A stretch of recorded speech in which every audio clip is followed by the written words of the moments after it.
E se tu pudesse voltar para 2009 e encher o carrinho, encher o bolso de Bitcoin, cara? O que tu ia querer? Tu ia querer fazer isso aí com certeza. Isso aí eu acho que é o desejo do século, né, cara? Todo mundo queria poder voltar para 2009 e comprar muito Bitcoin, né? Principalmente agora, o Bitcoin bateu o recorde máximo de 58 mil dólares, cara. Mais de 300 mil reais cada moeda, né?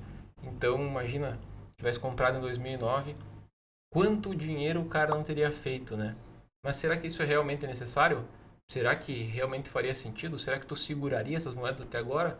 E principalmente, eu acho que o Bitcoin ainda está em 2009. Então, se liga aí. Vamos lá, por que será que faria sentido voltar para 2009 para comprar Bitcoin? Se tu voltasse para 2009, tu compraria Bitcoin? Aposto que sim.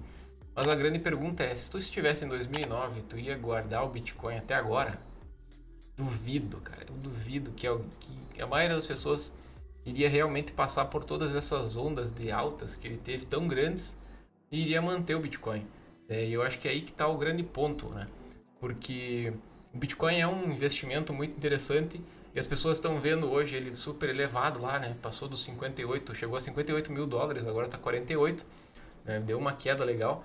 Mas as pessoas estão vendo isso como se ele fosse o topo, já estivesse no seu topo máximo, né? Porém, eu vejo que o Bitcoin ele, na verdade ainda está em 2009, ele ainda né, tá pequeno ainda em relação ao propósito dele. Né? E como assim em relação ao propósito, né?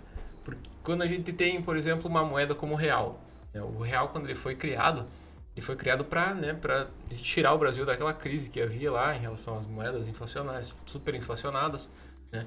E aí veio o real com esse objetivo, mas o real não existia como, né, e nem existe como determinar como o real vai atuar ano após ano e qual vai ser a função dele ano após ano. Porém, o Bitcoin sim, né, como ele é um código, como ele é uma tecnologia toda desenvolvida, ele foi criado já totalmente pré-determinado, né? Ou seja, né, desde o seu início lá já foi determinado que seriam 21 milhões de unidades, né, que seria a mineração iria até 2140, ou seja, não tem como, antes de 2140, acabar de minar o Bitcoin. Ou seja, não vai existir as 21 milhões de unidades até chegar em 2140. Então, é tudo, né? Cada momento de inflação ali que o Bitcoin tem, que acontece o halving, né? Tudo foi pré-determinado, tudo foi já estabelecido. Né? E por isso que eu digo que o Bitcoin tem um propósito, né? E muito mais forte do que qualquer outra moeda. E por isso que eu acredito, né, que na verdade a gente ainda está em 2009, cara. Vamos lá, vou mostrar para vocês aqui umas coisas na tela. Aí, beleza. Cara, esse Twitter aqui, documenta em Bitcoin, é muito massa. Né? Esse cara faz um trabalho aqui fenomenal, juntando aí vários arquivos históricos do Bitcoin. Né? E nesse arquivo histórico do Bitcoin aqui, o Hal Finney, que era um cara aí que trabalhava em tecnologia, que abriu o Wikipedia dele, é um cara que fundou essa empresa PGP, né? Foi um programador nessa empresa, enfim, fundou ela também. E ela foi vendida para a Symantec depois, que é aquela empresa que é dona dos vários antivírus aí, hoje em dia. E ele foi um grande contribuidor desde o início para o Bitcoin, né? E ele escreveu uma carta aqui no início, né? Quando o Satoshi Nakamoto fez a white paper, que é a chamada white paper, quando lançam uma criptomoeda, uma tecnologia relacionada a isso, eles fazem um white paper que é tipo um artigo onde ele explica lá, né, todo o objetivo daquilo ali, né, daquela moeda. E esse cara aqui, o Ralph Finney, ele mandou uma resposta aí pro Satoshi Nakamoto falando, né, que realmente a ideia dele era muito legal, né, mandou os parabéns aqui, achou fenomenal. Né, comentou em relação ao halving, que né, havia limitação de moedas, toda essa questão que já foi determinada, que aí eu falo sobre o propósito. E na época, lá em 2009, esse cara já falou aqui, ó, pro Satoshi Nakamoto, que, né, considerando a economia global da época, né, existiam ali de 100 a 300 trilhões de capital e patrimônio em giro no mundo inteiro, né, e se fosse considerar isso, né, abrangido apenas pelo Bitcoin, se esse capital todo fosse abrangido pelo Bitcoin, daria um valor aí de 10 milhões de dólares para cada moeda de Bitcoin, né? Considerando que seriam 21 milhões de unidades. Né? E, bom, nesse ponto, acho que tem várias coisas que são importantes. Né? Primeiro que ele considerava lá atrás, lá em 2009, né?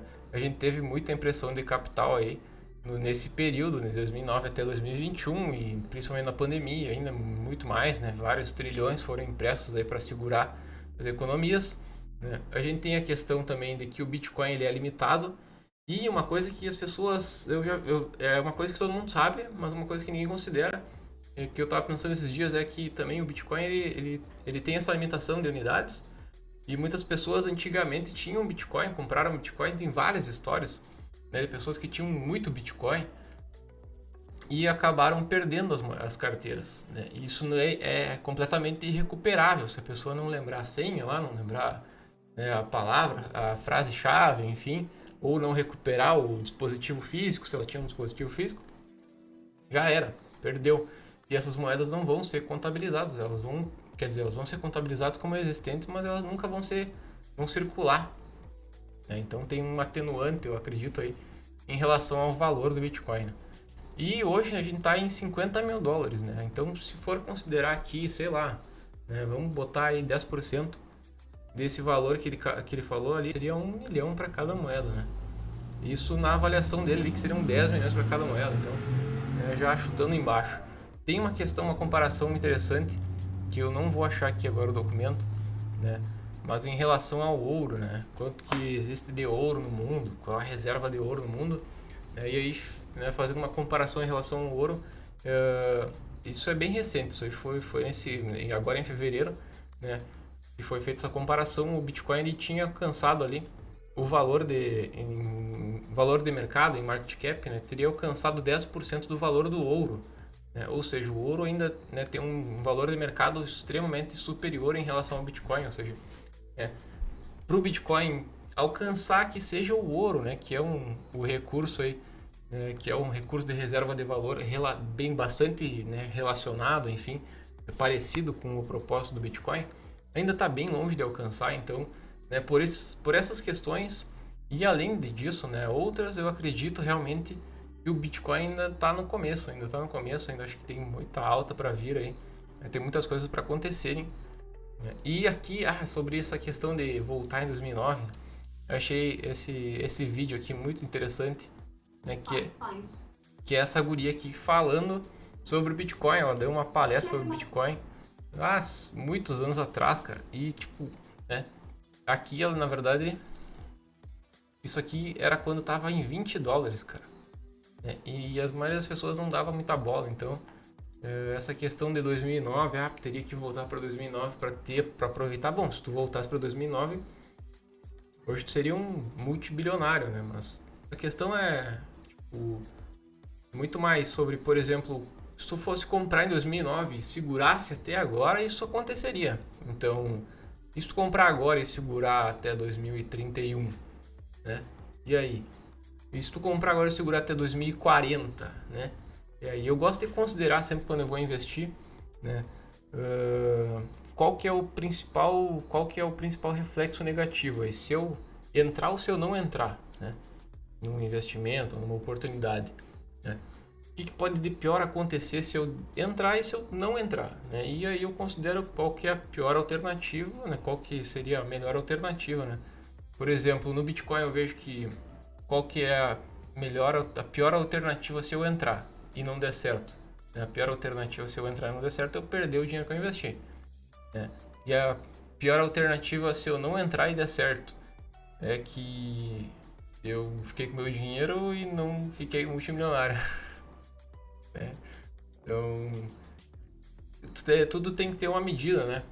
Acho que a questão é a medida, é entender aí a relação do risco, retorno e sempre investir com essa mentalidade, não colocar tudo, né, todos os ovos na mesma cesta. E, cara, é isso aí, gurizada. Comenta aqui o que vocês acharam desse vídeo, se vocês concordam com esse pensamento, se vocês acham que o Bitcoin já está na máxima, se tu tem Bitcoin, se tu não tem Bitcoin, né? Comentem aí, compartilhem esse vídeo e nos vemos aí no próximo vídeo. Valeu!